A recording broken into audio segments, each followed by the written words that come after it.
Mula sa bayan ng Mapandan, wagi sa isang international pageant.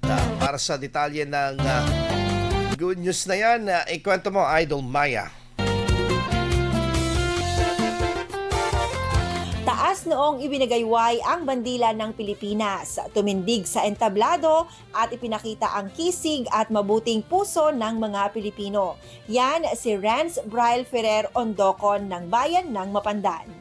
Naiuwi ni Renz ang corona at itinanghal bilang Mr. Tourism Ambassador Universe 2026 World sa katatapos lamang na pageant sa Malaysia. Ipinakita niya sa naturang patimpalak ang kanyang pusong Pilipino na may malakas na pananalig, pagmamahal sa kultura at tumindig para sa bayan, mga katangian na nagdala sa kanya sa corona. Ayon sa kanyang Facebook post, ang pagkakaroon ng titulo ay hindi lamang nagtatapos sa pagsuot ng corona, kundi hanggang sa pagkadahilan ng pagsusuot nito, ang maging inspirasyon para sa karamihan. Kaya naman, ang koronang nakamit ay kanyang iniaalay hindi lamang sa buong Pilipinas, kundi lalo na sa bayan ng Mapandan na siyang unang naniwala at humubog sa kanya upang makamit ang kanyang pangarap na magkaroon ng pagkakataong irepresenta ang bansa sa isang international pageant. Yan ang ating good news. Ako po si Idol Maya Tatak, IFM.